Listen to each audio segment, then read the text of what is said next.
ઋગ્વેદનો એક શ્લોક એમ કહે છે કે તને 10 પુત્રો થાઓ અને તારો પતિ તારો 11મો પુત્ર બની રહો. તમારા પતિ પણ મોટું થઈ ગયેલું બાળક છે જેને સાચવી નથી શકતા, એટલે સાસુએ સોંપ્યું છે. આ તમને એટલા માટે સોંપવામાં આવ્યું છે કે હવે તમે એનો આગળ ઉપર ઉછેર કરો. મારા મોજા ક્યાં છે? મારી વસ્તુઓ ક્યાં છે? આ ફાઇલ અહીંથી કોણે હટાવી? કોણ આમ કરે છે? મારી ચોપડીઓને નહીં અડવાનું. આવું આપણે કેટલી વાર સાંભળ્યું છે. અને આ જ ભાષા આપણું બાળક પણ બોલે છે. પત્ની બહારગામ જવાની હોય તો કેટલું સ્ટ્રેસ થઈ જાય ઘરમાં. તમે વિચારી જુઓ. ગીઝર બંધ કરજો ને, દૂધ ટાઈમસર લેજો ને, બાઈ આવે તો બારણું ખોલજો ને, નાસ્તા ફ્રીજમાં મૂક્યા છે ને, અમુક વસ્તુઓ અહીંયા છે ને, ચાદરો બદલજો ને, શર્ટ ગમે તેમ લટકાવતા નહીં, કેટલી સૂચના. અને પતિ બહારગામ જવાના હોય તો એ હજી તો ગયા ન હોય કે 2 દિવસ નથી, હું ફ્રી જ છું. અર્થ એ છે કે સ્ત્રી સૌની માં જ છે. પતિની પણ, સસરાની પણ, માતા પિતાની પણ માં છે. એને કોઈ એક જન્મદાત્રી માતા નથી. 8 પ્રકારની માં વેદોમાં કહી છે. જન્મ આપનારી, ધારણ કરનારી, ઉછેરનારી. યશોદાને માં નહીં કહીએ આપણે? એને જન્મ નથી આપ્યો તો આપણે યશોદા નંદન કહીએ છીએ. કેમ કહીએ છીએ? કારણ કે એને ઉછેર કર્યો છે. 8 પ્રકારની માતાઓનો ઉલ્લેખ છે. અને છેલ્લી વાત જે મારે તમારા સૌની સાથે કરવી છે એ છે કે માં એટલે માત્ર સ્નેહ, પ્રેમ, વાલ નહીં. ક્યારેક શિક્ષા, ક્યારેક કડક થવું, ક્યારેક એને અમુક પ્રકારનો પાઠ ભણાવવો, ક્યારેક એને અમુક રીતે કડક થઈ અને કેટલીક બાબતો જીવનની શીખવવી. મારો દીકરો સ્કૂલમાંથી બહુ જૂઠું બોલતા શીખીને આવેલો. નાની વાતમાં ગપ્પા મારે, કંઈ જરૂર ના હોય તોય. એટલે પહેલાં મેં એને કહ્યું કે તારું નાક લાંબુ થઈ જશે પિનોકિયોની જેમ, પણ એને કંઈ બહુ સમજણ પડી નહીં. એ તો ચેક કરે. હવે તો બધા હોશિયાર છે, કંઈ થયું નથી લાંબુ, કંઈ વાંધો નહીં આવે, બોલો. એટલે મેં નક્કી કર્યું કે ચાલ તને ઝૂંપડપટ્ટીમાં મૂકી આવું, ત્યાં બધા છોકરા બહુ જૂઠું બોલે, ચાલ. એટલે અમારે ત્યાં એક હોલીવુડ છે અમદાવાદમાં, ત્યાં ઝૂંપડપટ્ટી છે જ્યાં માટીના વાસણો ને બધું બને. ત્યાં એને લઈ ગઈને ઉતારી દીધો સ્કૂટર પરથી. મેં કીધું ચાલ ઉતાર. એકદમ કયાગરા બાળકની જેમ ઉતરી ગયો. એટલે મેં કહ્યું સારું ત્યારે ચલો આવજો. એટલે એણે એકદમ ભોળા ચહેરાથી મને પૂછ્યું કે તો લેવા ક્યારે આવીશ? આ વિશ્વાસ છે એનો મા ઉપર કે મૂકીને જતી નહીં રહે. આ તો નાની સજા છે, થોડી વાર અહીંયા મારે ઊભા રહેવાનું છે, પછી આવશે. આ મિરેકલ છે. એને કેટલો વિશ્વાસ છે તમારા ખભા પર માથું મૂકીને ઊંઘી જતા બાળકને કેટલો ભરોસો છે કે મને મારી માં એસટી બસમાં મૂકીને ઉતરી નહીં જાય. તો એ વિશ્વાસ એટલા માટે છે કે તમે પોતે પણ એક ચમત્કાર છો. માત્ર માતૃત્વ ચમત્કાર નથી, એક વ્યક્તિ તરીકે પણ તમે એને માટે ચમત્કાર છો. તમે આજ સુધી કોઈને વાગ્યું હોય અને એવું કહેતા સાંભળ્યા, ઓ બાપરે, શું બૂમ પાડે? તો અર્થ એ થયો કે પીડામાં પણ માં યાદ આવે છે. જે માં તમારી સાથે જીવતી હોય ને અને હજી તમારી આસપાસ હોય, તમે ઘરે આવો 9, 10 વાગે, 11 વાગે અને એમ કે આવી ગયો બેટા, આવવાનો જ હતો ને, ઘરે જ આવવાનો હતો, છતાં એણે રાહ જોઈ છે. એ રાહ બહુ અગત્યની છે. મેં ઘણા એવા લોકોને કહેતા સાંભળ્યા છે કે હવે આવવાનો જ હતો ને તું શું કરવા જાગે છે? પણ એ જે દિવસે જાગવાનું બંધ કરી દેશે ને નહીં હોય ને, એ દિવસે એ ખાલી ઓરડો, એ ખાલી ખાટલો બહુ વાગશે. મને ટાઈમ નથી, આવું ઘણા લોકોને મેં મા બાપને કહેતા સાંભળ્યા છે. મને યાદ છે કે હું જ્યારે કાર્યક્રમ કરતી અને મારી મમ્મી મારી સાથે રહેતી, ત્યારે મોડામાં મોડી ગમે તેટલા વાગે કાર્યક્રમ પતે હું ઘરે જતી, કારણ કે મને ખબર છે કે હું નહીં જાઉં ત્યાં સુધી એ નહીં સૂવે. એ છે ત્યાં સુધી એનો સાથ માણી લો, એ છે ત્યાં સુધી એને પ્રેમ કરી લો, એ છે ત્યાં સુધી એને થેન્ક્સ કહી દો.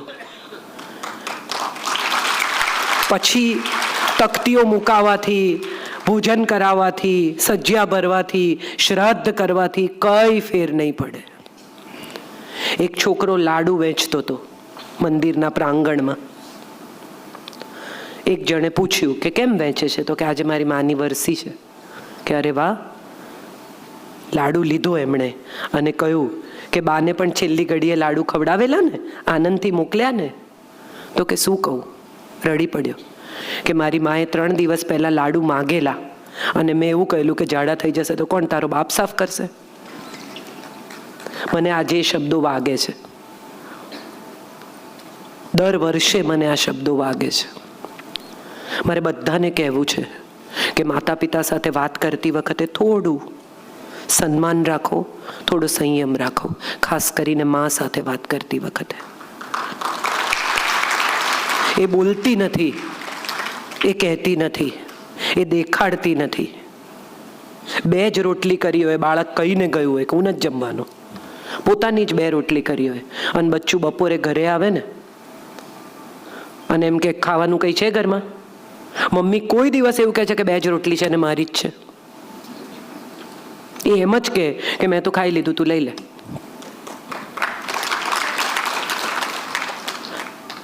બીજી બધી વાત આપણે સમજી શકીએ છીએ, પણ માં જે સમય આપે છે, ત્યાગ કરે છે, સ્નેહ કરે છે, નાની નાની વાતમાં કેટલી બધી કાળજી કરે છે.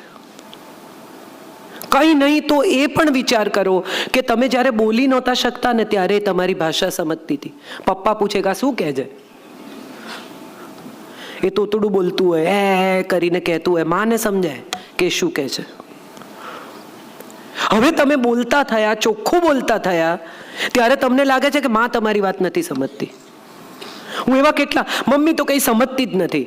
અરે મમ્મી તો ત્યારે સમજતી હતી જ્યારે તમે બોલી પણ નહોતા શકતા. મમ્મીની સમજણ વિશે તો ચર્ચા જ નહીં કરતા. મમ્મી જૂનવાણી છે, હા છે. કેટલી બધી મમ્મીઓને મેં જોઈ છે કે જે એમ કે આવા કપડાં નહીં પહેરવાના, આવું નહીં કરવાનું, આટલા વાગે બહાર નહીં જવાનું. ત્યારે છોકરીઓને લાગે છે કે જમાનો બદલાઈ ગયો છે, તને કંઈ સમજણ નથી પડતી, તું સાવ જૂનવાણી છે, તું તારા ટાઈમમાં જીવે છે. ના, એ મમ્મીને કાળજી છે, એ મમ્મીને ચિંતા છે, એ મમ્મીને ખબર છે કે મારી દીકરી તો ડાઈ છે પણ જમાનો ખરાબ છે. અને મારે બધાને કહેવું છે કે તમે પણ તમારી દીકરીમાં વિશ્વાસ કરો, તમારા સંસ્કારમાં ભરોસો કરો. 18 અધ્યાય કયા પછી કૃષ્ણ એક જ વાક્ય કહે છે, યથેચ્છસી તથા કુરુ.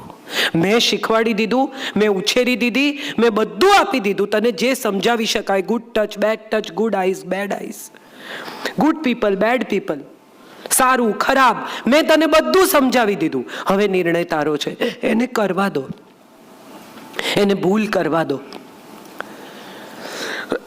જે બાળક ભૂલ જ નહીં કરે ને એ જિંદગીમાં કંઈ નહીં શીખે. એ જ પડે જે ચડે. તમે ચડવા જ નહીં દો, હેલિકોપ્ટર જ ફેરવ્યા કરશો અને જિંદગીમાં કોઈ દિવસ એકલી અંધારામાં ક્યાંક ફસાઈ જશે ખોટા સ્ટેશન પર, તો તમે શું કરશો? મારું એક પુસ્તક છે, વાલી આસ્થા, જે પિતાના પત્રો છે દીકરીને. એમાં મેં મા અને પિતા 2 જણાના ડિફરન્સીસ બહુ સરસ રીતે મૂક્યા છે. જો કોઈને સમય મળે ક્યારેક તો જરૂર નજર ફેરવજો. પિતા છે ને એ, આમ હું એવું કહું છું, from devil's land and dad is from Disneyland. ના પાડવાની બધી જવાબદારી માના માથે હોય. આમ નહીં કરવાનું, આમ નહીં ખાવાનું, આમ નહીં કરવાનું, આમ કરવાનું, આમ કર. ડેડી આવે 4-6 કલાક માટે અને ડેડી બધું ફુગ્ગા લઈને સાંટાની જેમ આવે. જોઈએ છે, વેરી ગુડ, ચાલ અપાવી દઉં. કરવું છે, ચાલ વેરી ગુડ અપાવી દઉં. ડેડી બહુ જ વાલા લાગે. હું તો પપ્પાની દીકરી, મમ્મીની નહીં. કરેક્ટ, આઈ અગ્રી.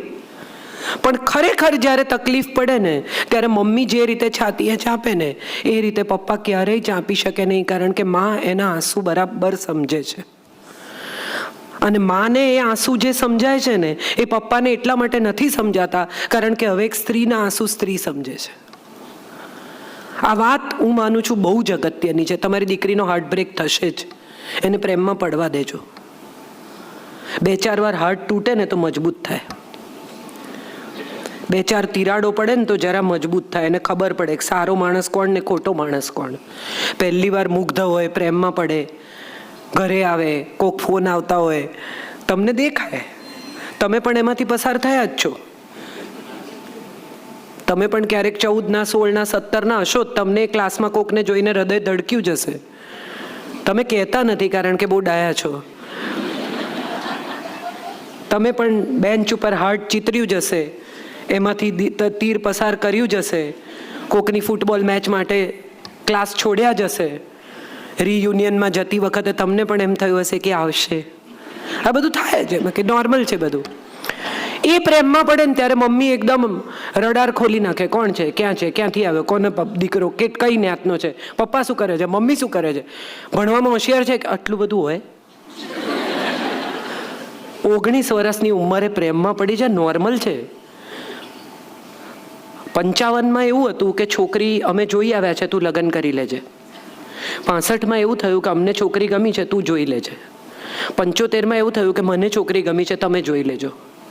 85માં એવું થયું કે છોકરી આ છે, હું પરણવાનો છું. 95માં એવું થયું કે અમે પરણી ગયા છીએ. 2005માં એવું થયું કે અમે લિવ ઇન રહીએ છીએ. અને 2015માં એવું થયું કે લિવ ઇન પણ રહીએ છીએ કે નહીં, વી આર નોટ શ્યોર. અને 2025માં એવું થશે કે છોકરી તો છે ને.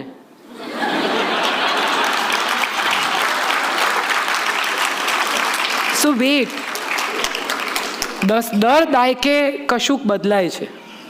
અને દર દાયકે અપગ્રેડ થતા ટેલિફોનની જેમ, તમારા સેલફોન જેમ દર વર્ષે બદલાય છે ને, એમ દર વર્ષે નવી જન્મ લેતી જનરેશન જુદી છે. મમ્મીઓ બધી એવું માને કે હું જેમ ઉછેરું એમ ઉછરે, પણ એવું નહીં થાય. એ જો સાચું બોલે એવું તમે ઈચ્છતા હો ને, તો એના સત્યને સ્વીકારવાની ને પચાવવાની તૈયારી રાખજો. એ તમને આવીને એમ કહે કે આજે મેં બિયર પીધો, તો એને એમ કહેવાનું કે કંઈ વાંધો નહીં બેટા, ભલે ટ્રાય કર્યો, પણ આલ્કોહોલ કંઈ બહુ સારી વાત નથી.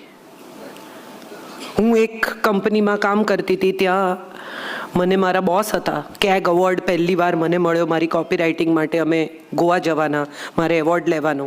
ત્યારે મારા બોસે મને કહેલું કે બહુ ફ્લોઈંગ બૂઝ હશે ત્યાં, તે જિંદગીમાં નહીં જોયો એ એવા પ્રકારનો દારૂ હશે. But you enjoy your alcohol, not let others enjoy your alcohol. I think આ શિક્ષણ બહુ અગત્યનું છે. આજના સમયમાં તમે શેનાથી બચાવી શકો છો, એના કરતાં તમે શેના પર અવેર કરી શકો છો ને, એ માતૃત્વ પર ધ્યાન આપજો. એના દરવાજા બંધ નહીં કરતા, એના દરવાજા ખોલજો, પણ એની પેલી તરફ શું છે ને એને કહી દેજો. આ બહુ અગત્યનું છે.